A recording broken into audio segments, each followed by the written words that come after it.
sandwich shop, that would have been bad. You never know. I had to clean it.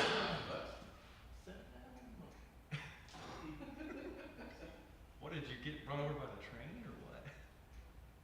No, it was. I had it sitting in the seat. And I was just looking out the window, and we stopped, and I went straight forward, and I landed right on the lens.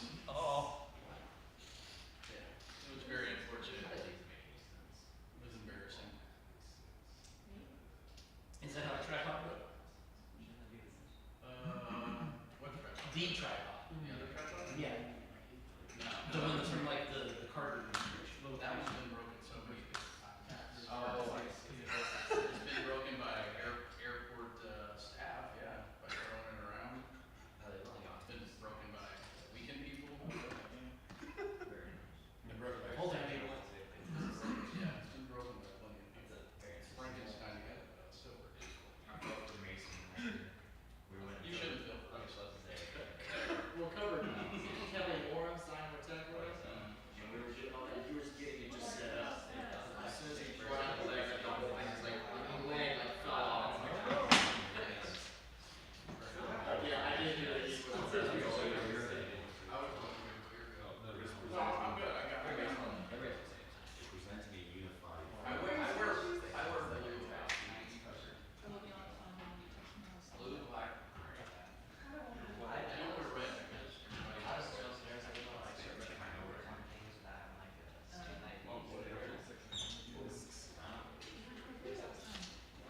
He's also got an honor starting bank. Okay, that's acceptable. Although you're off this week. You're here. No, you're off this week. How are you?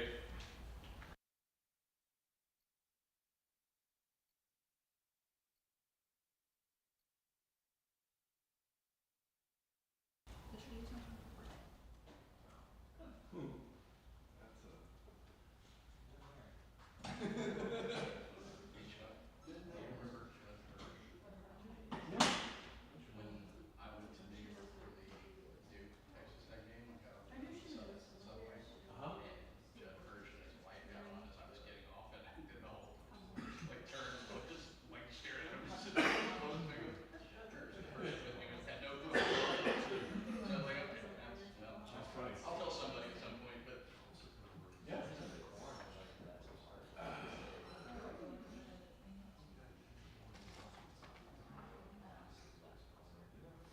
Hey Chuck, I have a left-handed desk out for you. You have one for me? Close that desk up. Move one seat over, open that one and back Just up. like this. How I have it, yeah. Oh yeah, right. That's the way I do it. I guess from our office, and then we all go. Yeah. I don't know lunch. That there. Don, just take one from somebody. Just bully somebody. Come on, you're Don Williams. Aww. There you go. I guess I won't have one now, Don. No big deal.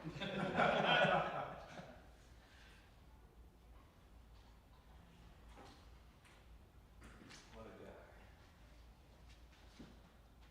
Can't read it anymore. Don't read it anyway. I said I can't read it. I don't have my reading glasses. Right, very good. So many.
What's up, man?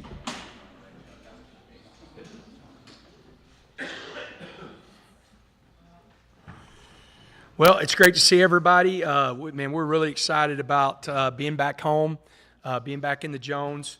And, man, it's a special night whenever you talk about the people that are about to go in the Hall of Fame. You know, Matt Wingo and Spike Dykes era.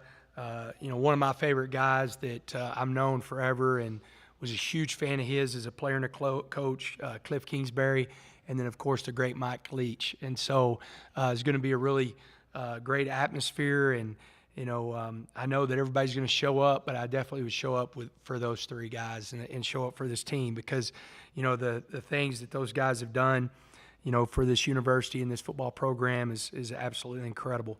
You know, we all know the head coach at Houston, Dana. You know, I know how much he loves Lubbock and the time that he had here, and you know, I'm excited to see him. You know, I've known him for a long time, and then, you know, it's kind of crazy. He's a really special player, just as an athlete and as a football player with Donovan coming back. But he's also, you know, just a special player to me, man. I'm a big fan of Donovan's. I respect him tremendously.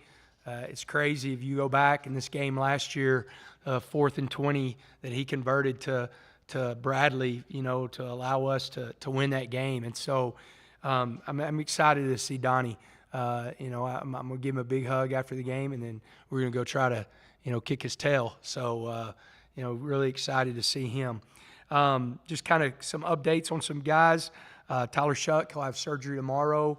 That timeline's probably 6 to 8 weeks, could be longer depending on, you know, whenever the doctors get in there to see exactly, you know, it's a fibula. So they're going to have to plate it. Jacob Rodriguez still out. Probably another 4 weeks with him. Charlie Robinson should get him back for Baylor. Due to Banks, possibly this week, but probably Baylor. We'll just have to see how his week goes. And then Blake Burris had an injury during practice on Wednesday. He's probably 6 weeks before he's back. That wasn't a season-ending injury. We've had some of those.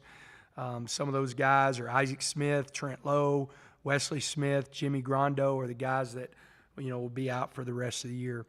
You know, guys came in yesterday. We looked at the film, went through the plan to win, of course. We were 2 of 7 on our plan to win. You're not going to win that game.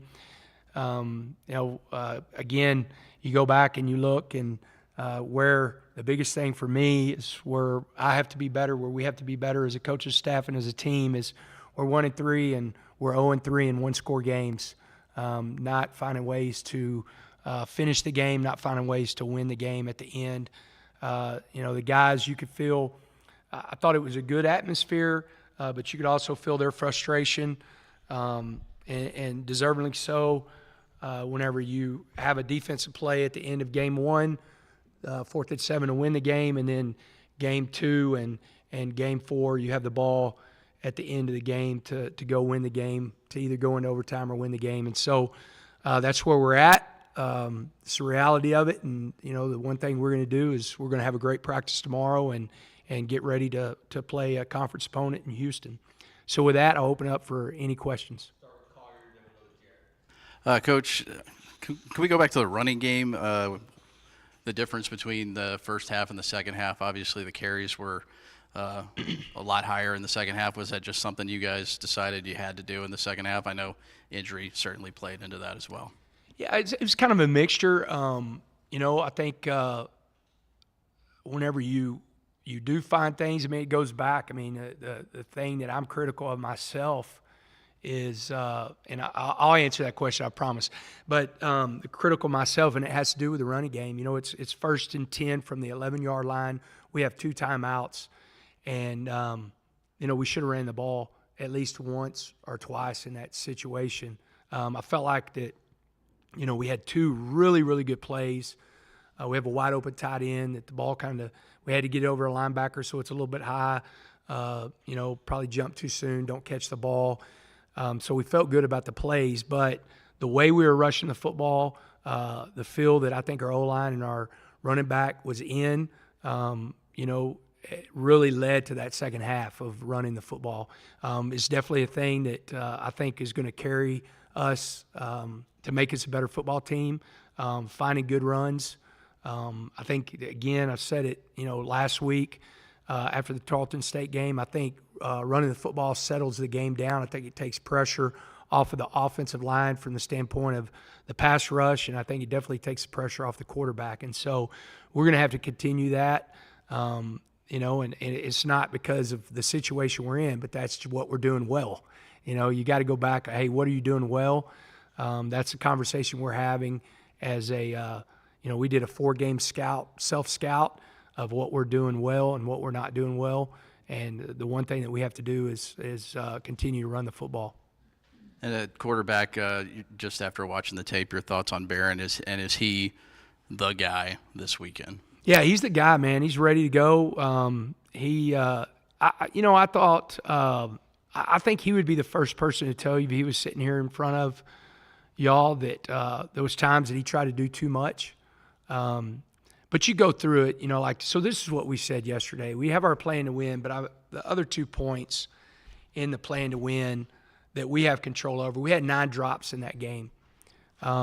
7 probably legitimate, we make that catch 10 out of 10 times and we didn't.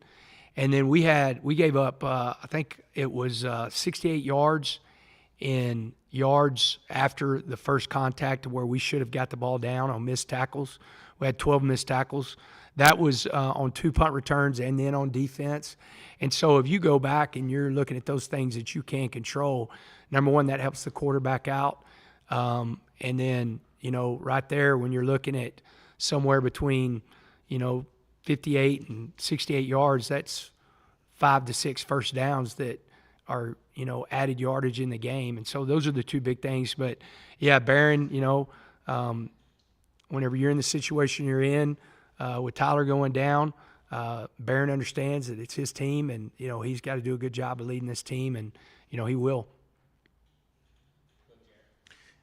Just kind of piggybacking on that, Barron looked a little dinged up, and he is relatively healthy and ready to go. He'll be ready to go on Saturday. Right now, it's crazy.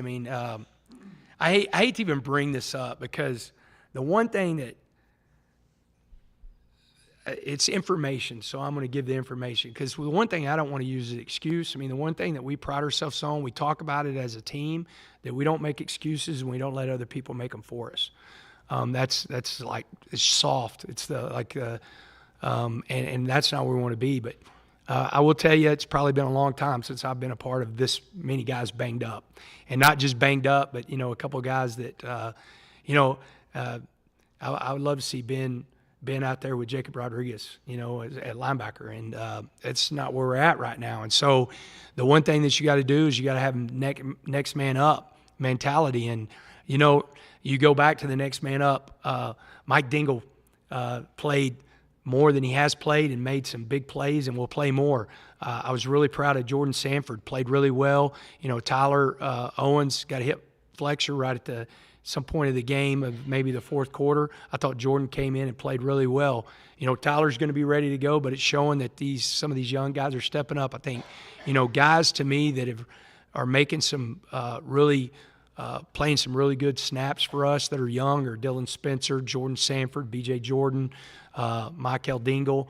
And so excited to see that. But, it's another thing if for whatever reason Barron's going to be ready to go, Jake Strong will be ready. What's great about those guys that we're talking about, they're all mid-year guys. So they did have the benefit of going through spring, going through that. You don't want to play a lot of freshmen, but sometimes whenever they're ready to play, then you got to let them roll. You're going to see a bigger role in Dingle this week at linebacker because he deserves it. He's earned it. And, and so when you earn that, then you should get more snaps. But Barron, I think Baylor Cup, we've got some guys that are banged up, but it's also football banged up. It's not like it's a difference between Tyler Shuck being injured and guys being banged up. You mentioned you should have run the ball on those final 4 downs. Yeah. What's the process like when you're listening in? Like, Are you willing to step in and say, hey, Oh, Taj yeah. guy's back in the game, run Taj? Yeah, no doubt. We've done that. There's been times throughout the year, too, of, hey, let's get the ball to Bradley, the touchdown against Wyoming. That the reason that I say that is, he asked a great question. We were very effective running the ball. I don't think we should have run it 4 plays. I don't think we should have. But I think when you're down there at that point, where I felt good about the play calls. If you go back and you look 2 of the 4 play calls, well, first of all, first play call, you get a Mike linebacker matched up man-to-man against Nehemiah Martinez. So you want that play call. The second one, you get a fingertip on a ball that's thrown to a 6'9" tight end, and guy made a good play. I mean, you're talking about, that's the thing about sports, but this game and so many games like it, it's a game of inches. So right there, then, the third down call, you get a wide open. I mean, it is a wide open tight end. There's nobody around him. And then the fourth down call, we get pressure on Barron. And so that was a tough thing. So whenever I say that, I wish that I would have gone back as, could you put yourself in better positions to be closer to the goal line? If a play breaks down, do you scramble in the goal line or something like that versus that? And then we were effective running the football, and so hindsight's 20/20, when you go back. I felt whenever I hear, Kitley say this over the headset and it's a good play call, if I felt like it wasn't going to be, or if it was something, hey, let's do this, then 100% say it every time. Coach, some of the big third down penalties your defense had that kept the West Virginia drives alive. You said after the game that, you were hoping that those actually were penalties. After watching the film, do you think those indeed were the right calls? Man, that's a great question. A great question. And I appreciate the question after the game. I think I said, hey, do you know how many there were? And I wasn't saying it like being facetious or being a jerk. I was really I knew how many there were. I said it throughout the game. The thing that I would say with that we sent some stuff in, and I agreed with at least 3 of those. My point was, hey, I see why you called that. My point after that is always going to be, there's a play just like this. How is it no called? Because the thing, I think if you ask every single coach in the country, what do they want out of officials? They want consistency. I've been to the meetings the last 2 years, the officials' meetings. I try to be extremely active and trying to see their perspective and let them see my perspective. And the thing that I've said the last 2 years where they have allowed me to speak is, you have to understand, whenever you throw a flag, you have now defined the rule. Okay? When you throw a flag, you have now defined that rule. So that rule, being defined at that point, has to carry throughout the game. And that's my frustration of the game. But again, did it make a difference? I mean, a 1-score game late in the fourth quarter, you have to really dive into that fourth quarter and see, a couple things that went on in the game. You kind of alluded to it a little bit, but is there any change to your plans with the red shirts, with guys like Michael Dingle coming up and guys like that? Man, I'm telling you, that's a really good question, because these guys, we talk constantly. I mean, I get a report, and I know who goes in the game and everything, but Huff gives me a report every Sunday, and then we start talking through how we're going to do this. Because another guy that you'll start seeing probably on special teams, but to get his 4 games, is John Curry, who's practicing really well. But, with Dingle, he's played in 2 games. And, whenever we've talked about it before, we've had this conversation with Dingle, and I'm like, hey, let's don't worry about anything until we get through 3 games. And then let's decide, at the level you're playing at and how many snaps you're playing. Because here's a perfect example. Wesley Smith did not redshirt last year, and now he has to this year because of an injury. And so your O-line and D-line are usually a different story, they're usually not prepared to come in and play just because of the strength. the position that they have to play. It's hard for a freshman to play in those areas. But when you're a skill guy, or linebacker, maybe an edge rusher, if you got the talent and you can play, it's one of those things that you really have to look at even harder about redshirting them because, again, to be healthy 4 years or 5 years in this game is really hard to do. I don't know if there's anybody on this roster that hadn't been banged up for a number of games throughout their career. And so it's one of those deals. These guys are awesome. You know, Jordan Sanford has played in 3 games. Brennan Jordan, I didn't expect to redshirt him. And so we haven't changed our thought process on him. But the guys I think the 3 guys that we really have to look at, we're still a game away with Mike. So, you know, he's playing this week. Jordan and Chappie are the other 2 that have played in 3 games that we really dive into. Do we feel good about their backups? Are they going to play enough reps, you know, to continue? And is this the game that we play them? There's no doubt this is the game we play them to help us win. We're 1-3 right now. We're 0-1 in conference. And so, you know, you think about the red shirts whenever it's their 3rd game going into their 4th game after this game. Tyler out. Just curious who would be the 3rd guy on that depth chart. Would it be Will Burns, or is there something else going on there? No, it's kind of going to be a mixture of guys. You know, we've got a couple of receivers that have done it, you know, and 2 that are extremely intelligent.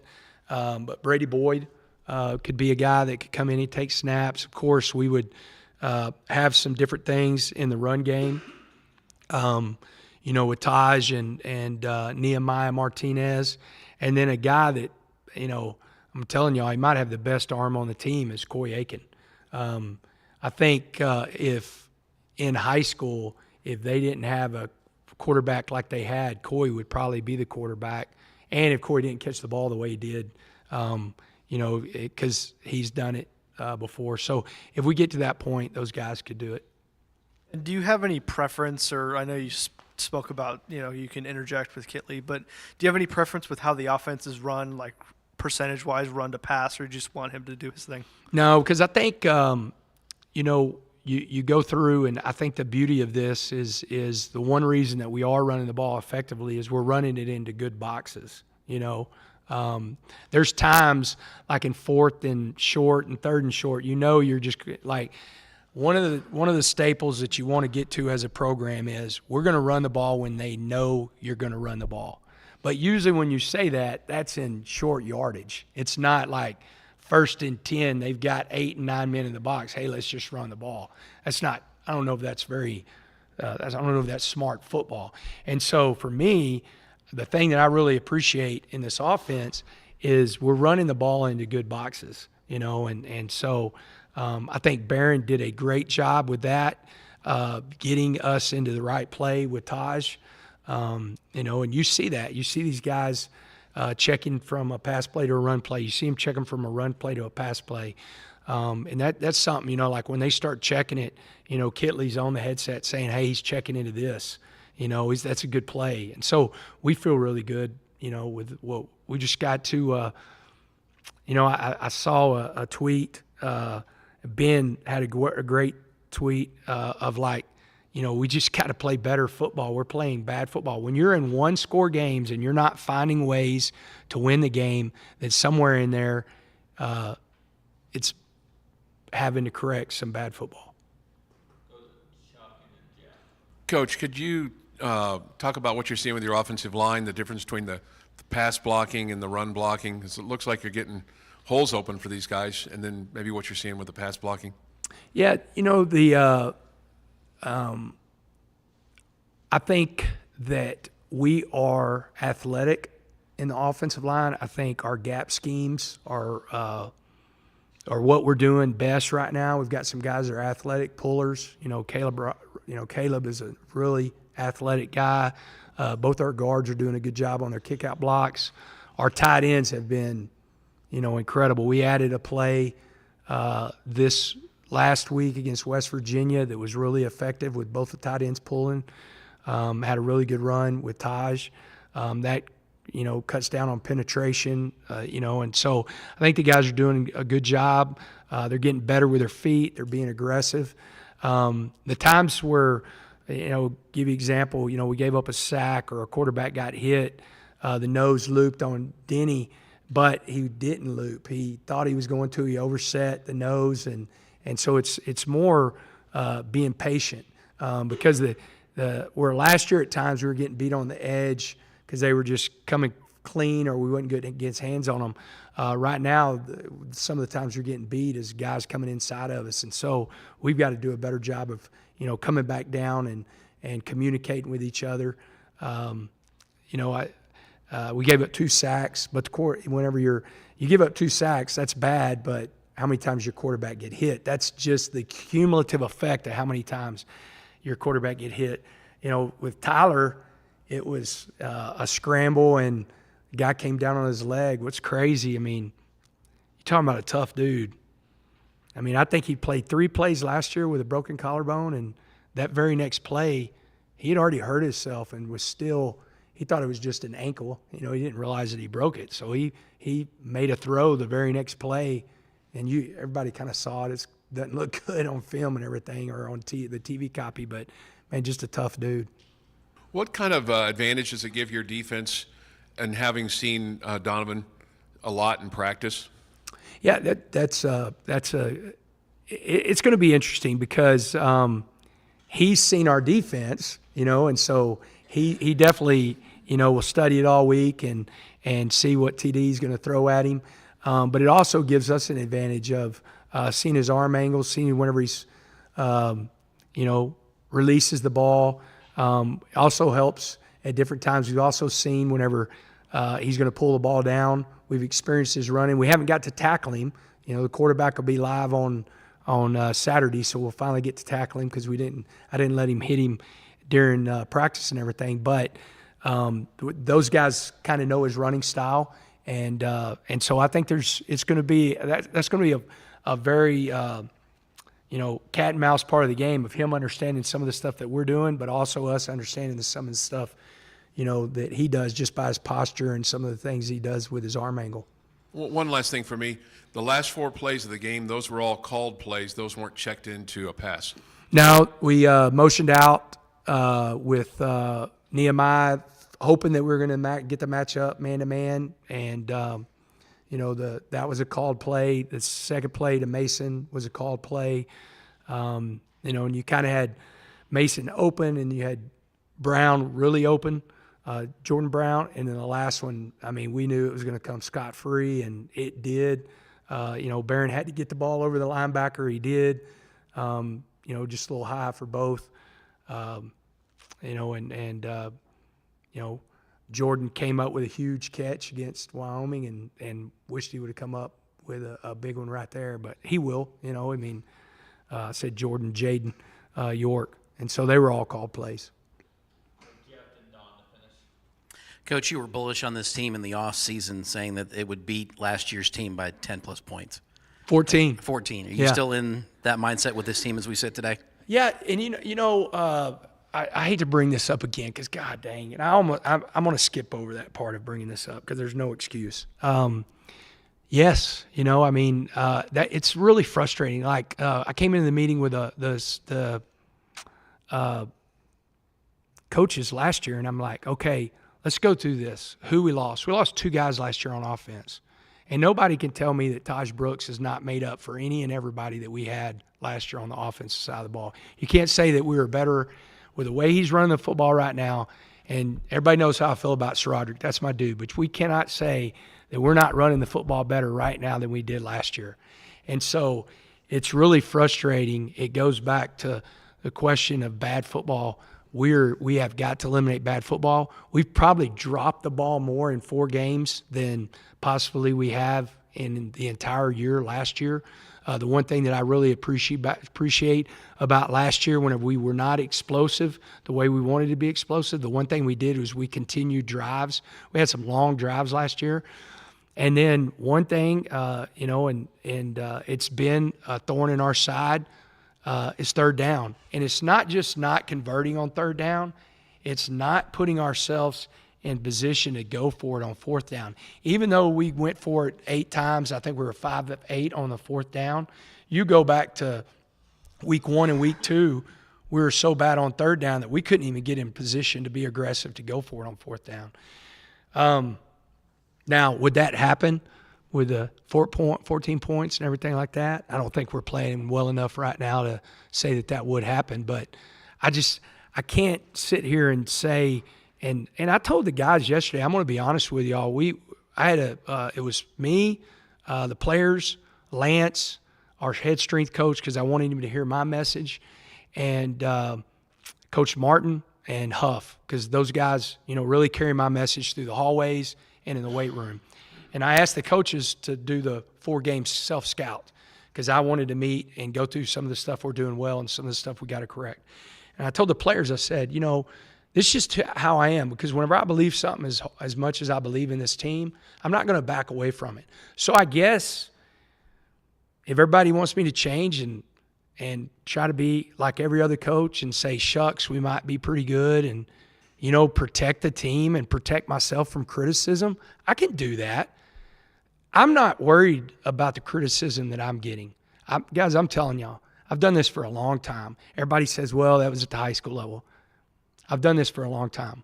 There's nothing that come out of any fan or any person's mouth that I have not heard before. Where I hate it is if I was wrong, that the players are feeling that criticism or the players are feeling that. Because, man, they're coming to work every day and they're working their tails off. And they're going to do the same thing tomorrow, and we're going to find a way to get this thing right. And so, I don't know. Was I wrong in being the true believer in the players that I have? I don't think so. I'm not going to back off of it. We're going to find a way to get this thing done, and we're going to play better football, and I believe that, and I think the players do too. I asked their comments, and the one thing that I will say about this team, it's a very mature team from the position of self-awareness.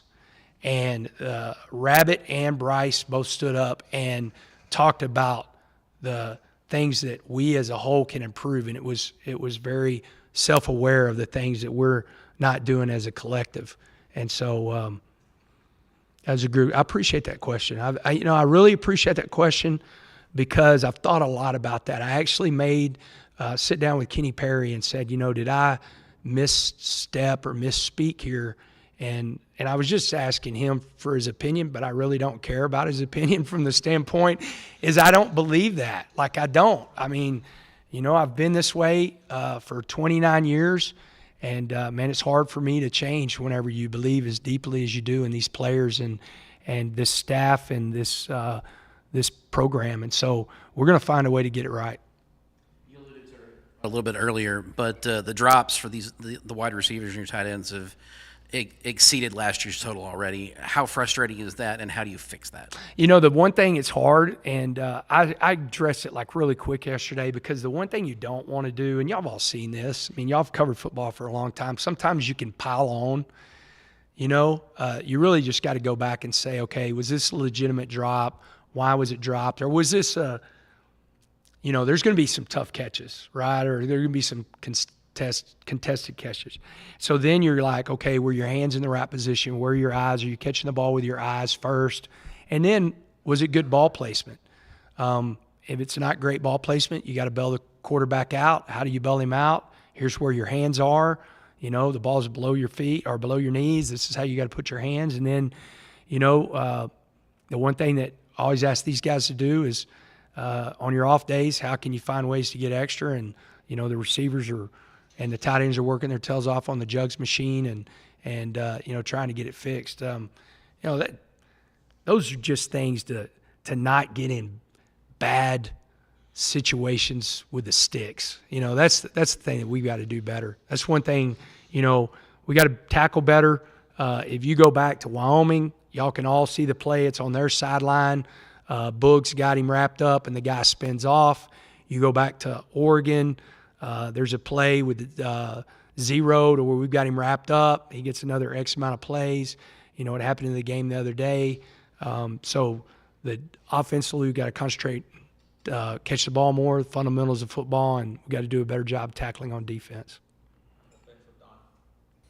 Joey, back to Donovan for a moment. What were those conversations like with him after the season about whether to stay here or whether to transfer? Was his mind pretty well made up based on uncertainty of playing time here, or? Yes, and man, I'm gonna tell you, if I wished, number one, it says a lot about his parents, and of course his dad's a coach. I wish I could record it and send it out to every athlete and say, if you're in this situation, this is how you handle it as a man.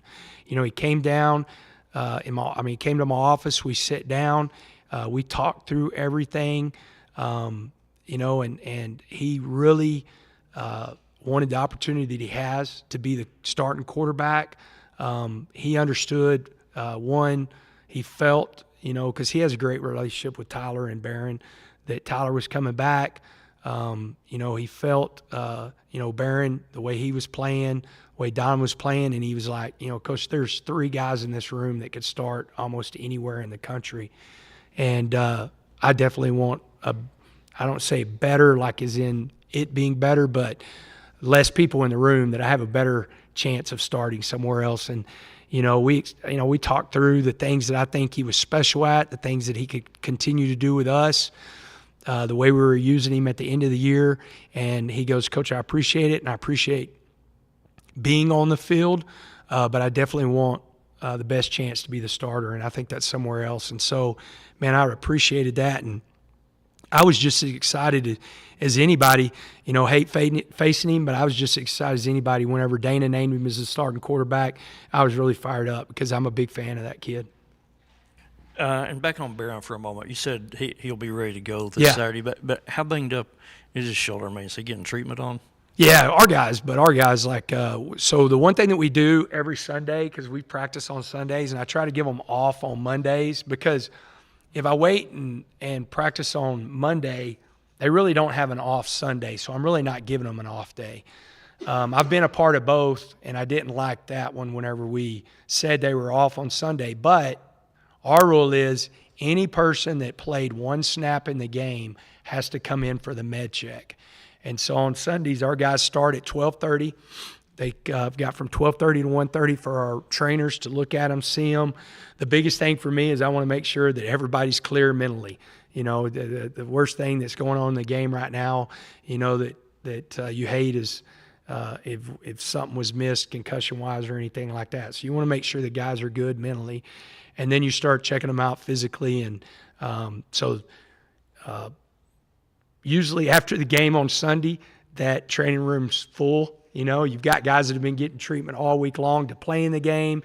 You've got your rehab guys that are out, for a significant amount of time or for the year that have got to start rehabbing, and the guys that play in the game. So you go in if you would have gone in there yesterday, but I've never been in a training room after a game that it didn't look like a mass unit. Even at the high school level, if we came in on Saturday, I would have, 20 plus guys in my training room, going through and getting treatment on whatever. And so, he was in there, but, he's in there, Cup's in there, Mason Tharp's in there, T.O.'s in there. Cole Spencer lives in there. He's an older guy. It's kind of the running joke, him and Tony Bradford. We've got more machines than anybody in the country to rehab people, and I think we've named most of them after Tony Bradford. He will, and y'all see Tony, he's got more tape on him and more braces than anybody. And so, that's a great thing about having such a great staff. And then we have 2 of the best doctors in the country with Dr. Fine, Dr. Crawford, and they go with us, to games. And then, they're in there on Sundays with the med checks too, checking them out, making sure everything's good. It's great to have a teaching hospital because we can X-ray and MRI stuff like crazy. And so we probably overdo it, but you can never overdo it when you're talking about players' health. What did Blake Burris? How did Blake Burris get hurt? It was on an inside run, and it's like a hyperextension of his knee. I mean, he came free and planted. Luckily nothing was surgical. And so I say 6 weeks. It just depends on how he, comes back. And that's the crazy thing. And that, like, I've been a part of injuries, and I've thought back to different years to where you have a lot of them. I don't know if I've had as many freak, like, cause a fumble, recover fumble, you're down on the ground getting hit by a running back and your foot gets jammed into the turf after the play is over, and you lose your Mike linebacker for 3 3/4 of a games right now. And so, like, stuff like that is crazy. Some of the stuff happens just because it's football, but we've had some crazy ones. And what did Wesley Smith do? Wesley Smith against Tarleton State on a tackle, and it's just in the middle of the tackle of just contact, hurt his lat. And so he's going tomorrow to get it checked out in Dallas to see exactly what the procedure is going to be. All right. Thank y'all very much.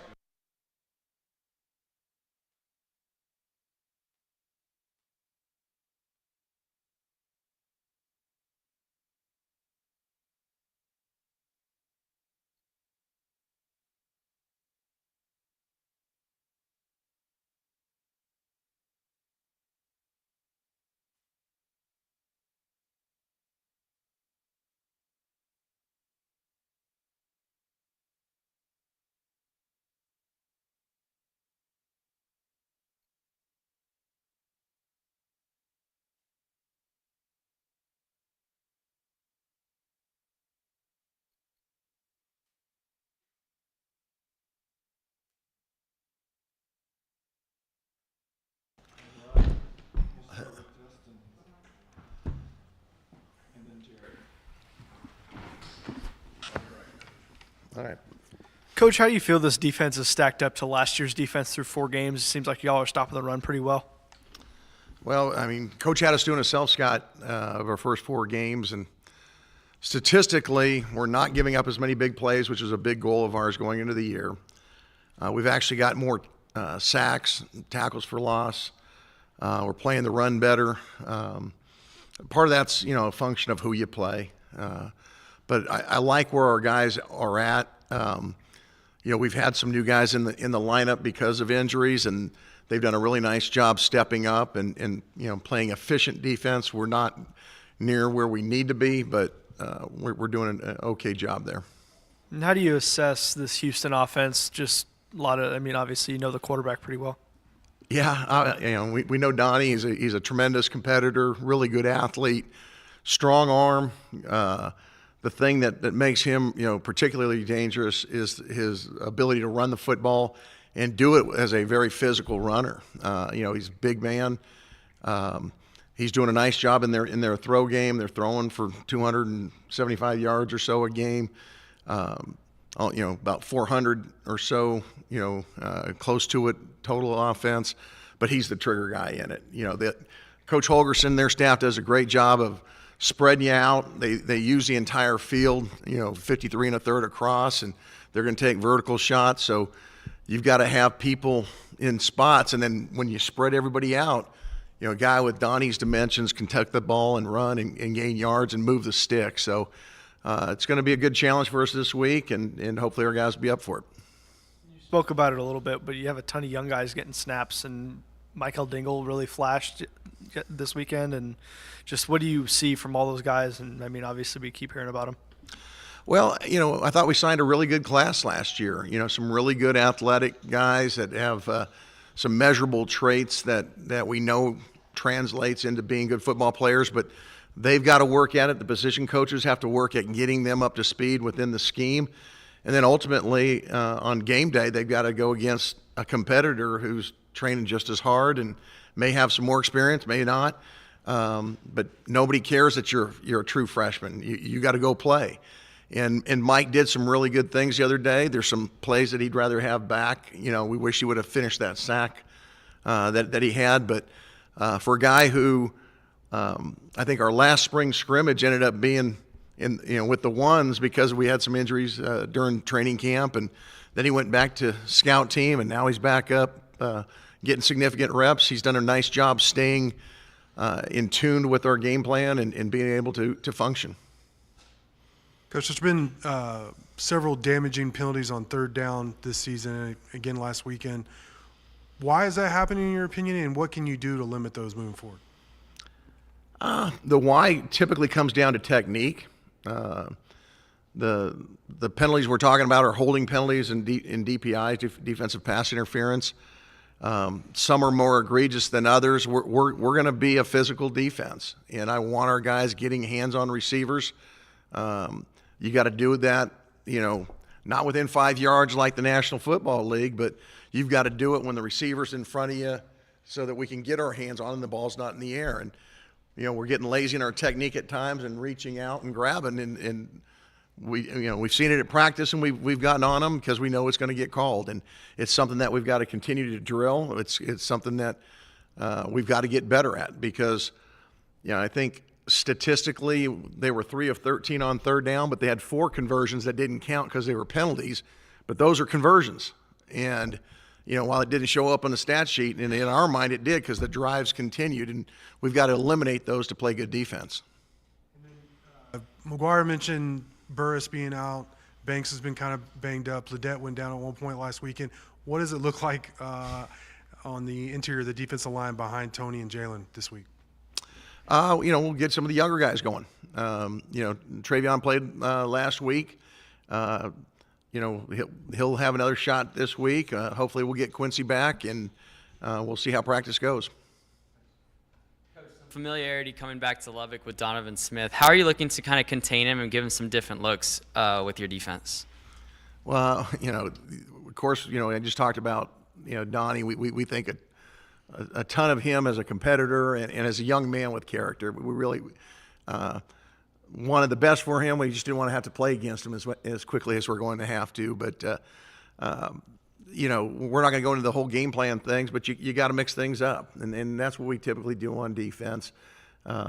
He does a good job of executing what they do. I think Coach Holgerson's one of the tops in the game as far as game planning defenses. He knows exactly what he wants to do to put stress on people, and he does a good job doing that. And he puts guys in run-pass binds, guys that have to play those overhang positions, and they read those guys, and if they make mistakes, the ball's getting out or they're running the ball. So he puts a lot of stress on you because of his ability in the run game to, add a +1, and you're going to be short at times, and guys got to beat blocks.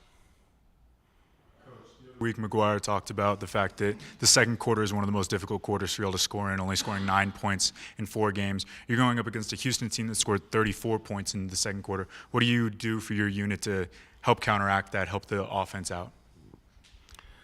What you got to do is go play good defense, get off the field, and ideally take the ball away to get some momentum going. And we know going against an explosive offense like that, it starts with keeping it in front of you. We've done a decent job of that this year, not letting guys like a year ago that I think we've improved, that our guys are not having the mental bus on the back end. But what we've got to do is be more productive in disruption plays. We're not getting as many tackles for loss as I'd like. We're not getting as many forced fumbles as I'd like. We are getting some interceptions. Malik's really had a nice couple of weeks. We need more of that. I asked you last week about Ben Roberts, but he had another great game getting an interception. Can you just talk about his performance this game?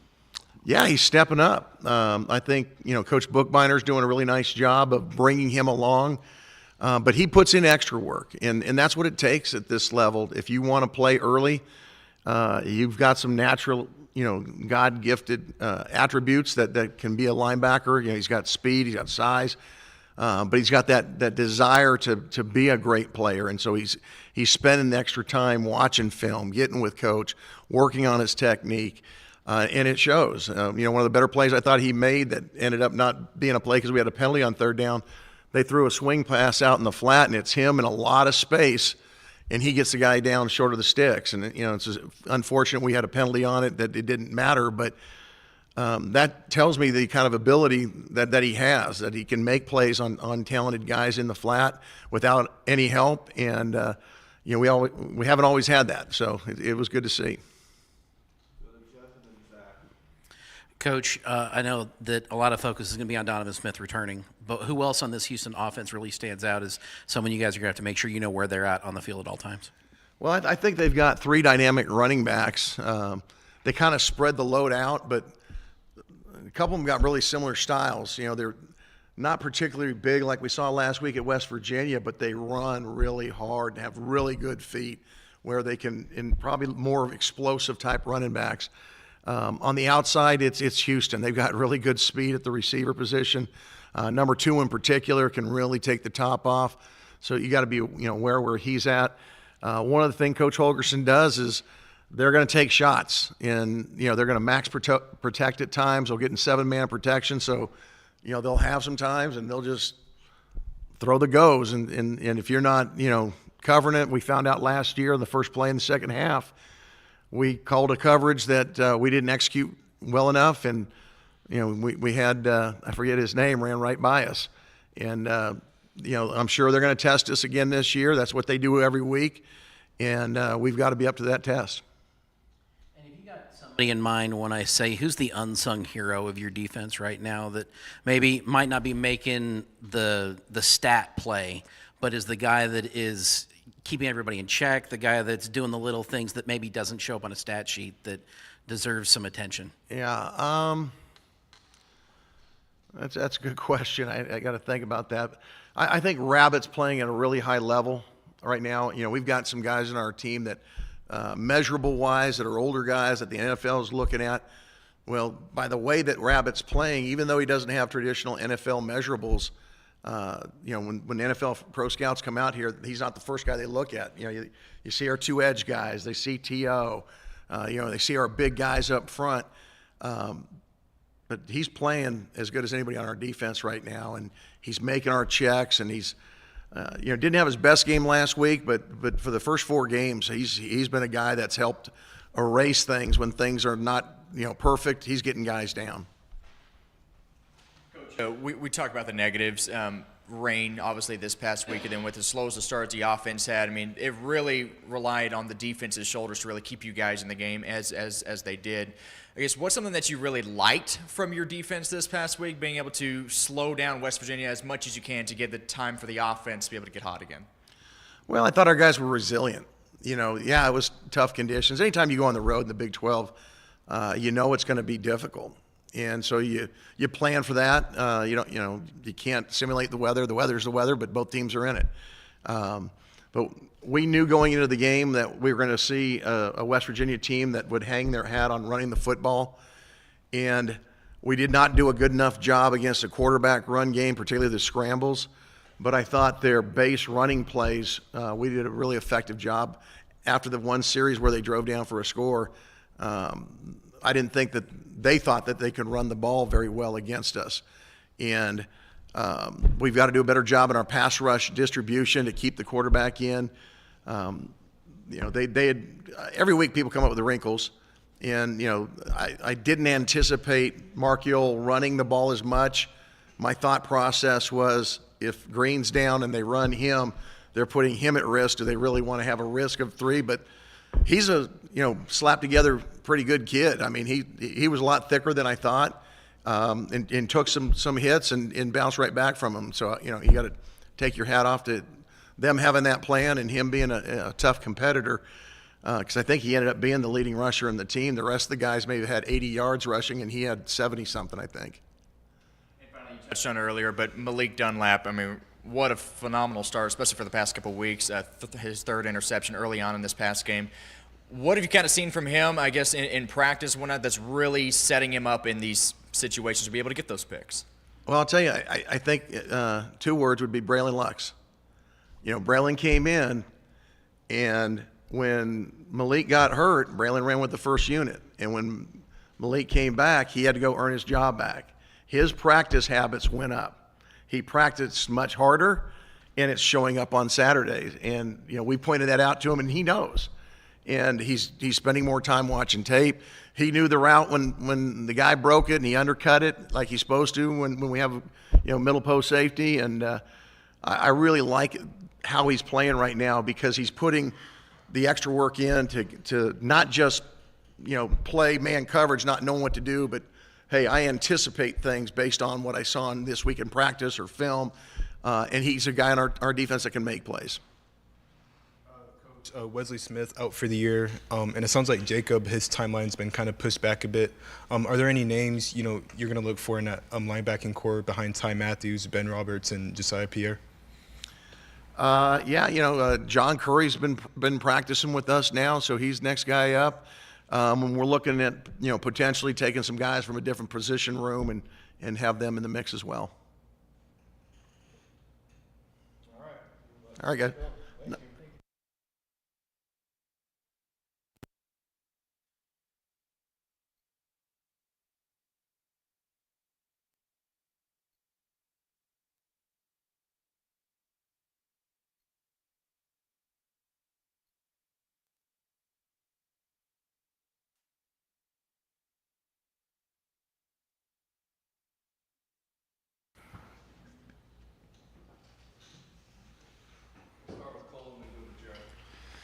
Coach, how does the offense change in terms of game plan and play calling now with Baron Morton at quarterback? It's not going to change a whole lot. Again, he's kind of just got done talking to Chris Level in there, doing a little interview, and he's been right by my side, right by Tyler's side this whole time. We got into the game plan and had stuff game plan for Tyler that we came in and we did the same stuff with Baron. Again, I think the biggest thing you're going to see with him is he's going to be a little bit more of a gunslinger out there. So again, maybe with him not checking some runs, maybe checking more pass plays and some of that stuff. But I've been saying it for a long time. I got full confidence in Baron and excited to see him, rise to the occasion and take over this team. Give us the book on Strong and Burns, what they bring to the table, and then also how are the snaps being divvied up going into the game this week? Yeah, so Barron will get the 1 reps with Jake Strong getting some as well. So those two will be the guys that get the main reps throughout the week. With right now, because we feel good about Barron and Jake, Will's going to be on the scout team for this week.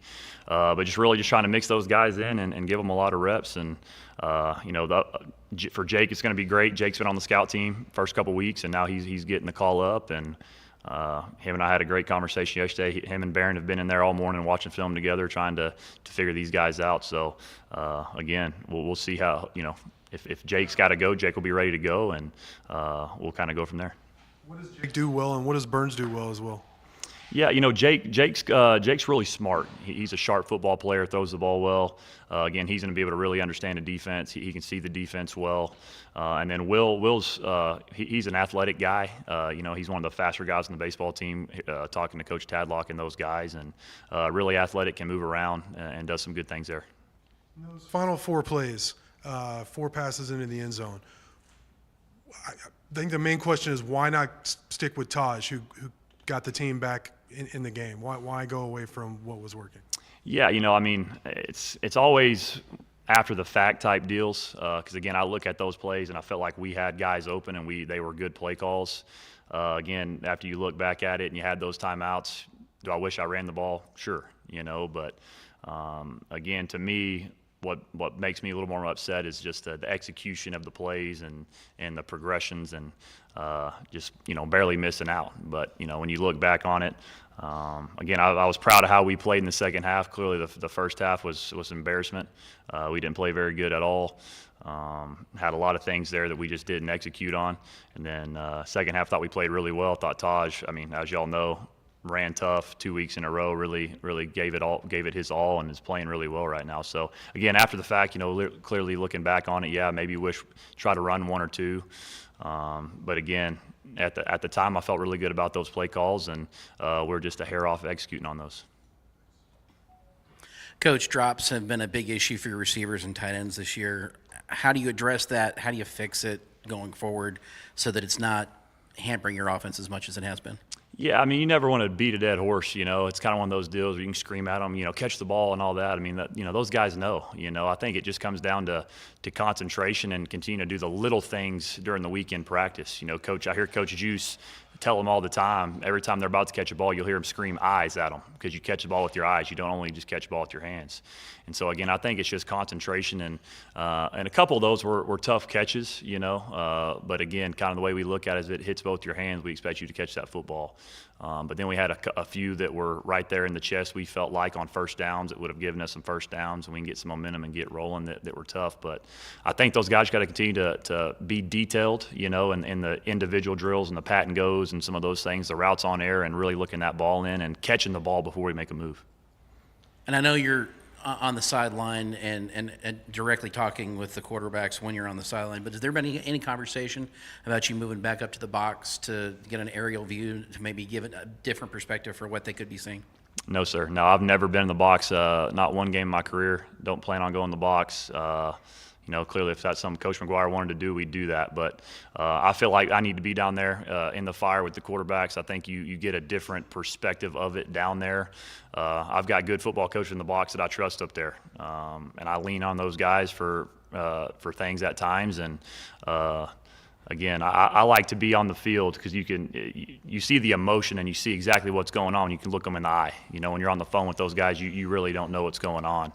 So as the game kind of progressed, I could really sit there and I could look at Barron. I could see what Barron's going through out there, and you can try to tailor what you're calling based on some of those things. So, and again, I'm the signaler. I signal to those guys every play in practice, and so that's another thing that you'd have to look into as well. So definitely plan on staying on the field. For a bit of a transitional period, both in college football and in the Big 12. Both considering the fact that this is the first actual Big 12 matchup between these two schools and considering how close the game was last season, do you get any sense of budding rivalry between these two programs? Yeah, I think you can see it happen. It's going to be us, Baylor, TCU, and them in the new league, and it's going to be interesting to see, when it all happens, are we going to do divisions or are we going to be, pods or what it could be? And if that's the case, you'd assume they'd probably keep the Texas teams together. Which you probably play them on a yearly basis. And, we have such a big fan base down in Houston as well that, I remember playing down there in 2017 and I felt like there was more Red Raiders in the stands than there were Cougars. And so, yeah, definitely could see it being a rivalry, and I think it's a good thing. Whenever Houston, I was really young clearly, but I think Houston, when they left the Southwest Conference, they probably should have been in the Big 12 from the get-go. But definitely see it becoming a rivalry probably for sure. Coach, kind of piggybacking off of that, just what are you seeing from this Houston team defensively and personnel-wise as well? Yeah, they've done a good job of creating turnovers. Kind of like last year, man. Those defensive ends are really good at getting after the quarterback. Again, they've kind of been in some weird games. Like the Rice game for one's a different game. When you pop on that Rice tape, you're expecting 12 and 13 personnel I formation running down your face, and they actually got in empty a lot and really spread them out and did some different things. And this last week again, they had a couple starters that didn't play this last week, and so the defense was a little bit more base, in my opinion, in the Sam Houston game. But you're still going to see a lot of the similarities that we saw last year.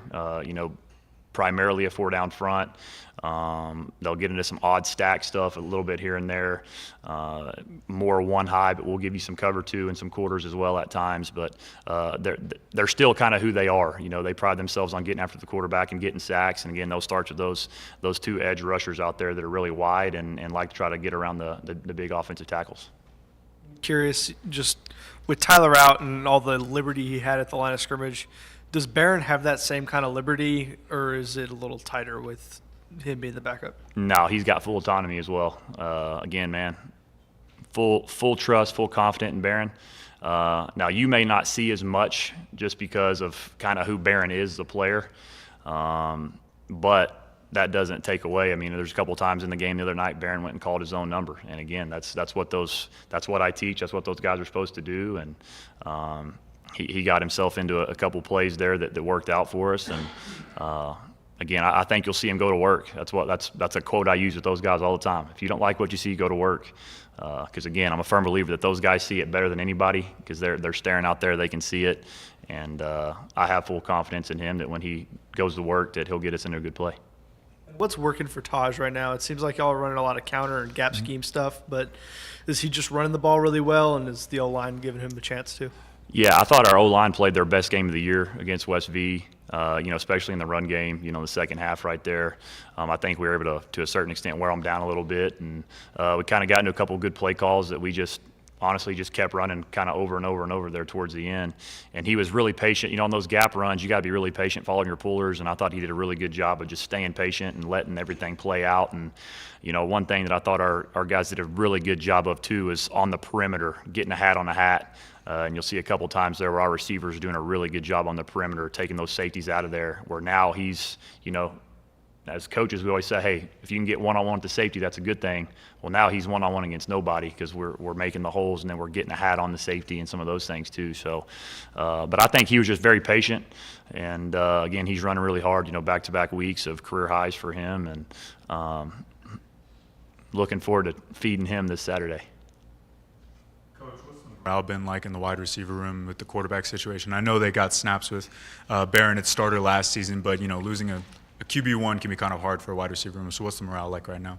Yeah, they're in a good spot, man. I mean, one of the first guys I saw yesterday in the building was Miles Price, and, you know, Miles Price is fired up and, you know, hits me with the joke of, hey, I can, you know, I played some Wildcat quarterback in high school, man, let's go. And so he's good, man. Again, I promise you, you can ask any of these guys and anybody down these hallways, you know, clearly absolutely devastated to what happened to Tyler. Kind of can't believe it happened again to him, you know, and just a unbelievable leader and teammate here, and, you know, all those guys feel for him, but at the same time, they have full confidence in Barron too. They see what Barron does on a daily basis, and Barron's been practicing really well, and again, they're fired up, man. They just want to win. You know what I mean? We have a group of unselfish guys, and that's the great thing about where we're at. The morale on the team is really good. You know, Sunday night practice after a long travel home, after a, you know, opening loss, you'd think it could be worse, but our guys are resilient, and they came back punching last night, and they're ready to go. Coach, you talked about Barron being a little bit more of a gunslinger than Tyler. Does that change what you do with your receivers? You know, maybe having guys like J.J. Sparkman, Loic Fungi, who are a little more adept at taking the top off the defense, or is it going to stay the same? I mean, you're still going to see a little bit of everything. You're going to see some empty. You're going to see, you know, your true 11, some of your true 12 personnels. We're going to try to, again, just find ways to help Barron be successful. You know, again, they're going to have the defensive ends real wide out there, and they're going to be trying to get after the quarterback. So we got to make sure when we do some drop back passes, we're taking care of those guys, helping our tackles out on the edge. But you're still going to see a normal rotation of those receivers. Those guys are continuing to kind of rotate in, and if we can get going in the passing game, which we've struggled, but if we can get going, we're going to ride the hot hand and keep going. Finish up with Don. You mentioned Miles a moment ago. Is his knee feeling better? He's doing good. Yeah, we could have definitely. He was good to go. He played a handful of snaps in the game. He's good to go. Again, he's fired up. He's got, you know, as everybody knows, a great personality, and he's fired up and he's ready to go this week. One quick follow-up. Just you mentioned the coaches in the box. Who are the guys in the box helping you? Yeah, so I got up there. I got Josh Cochran, and then we have our offensive GA Lou Bunning is up there as well.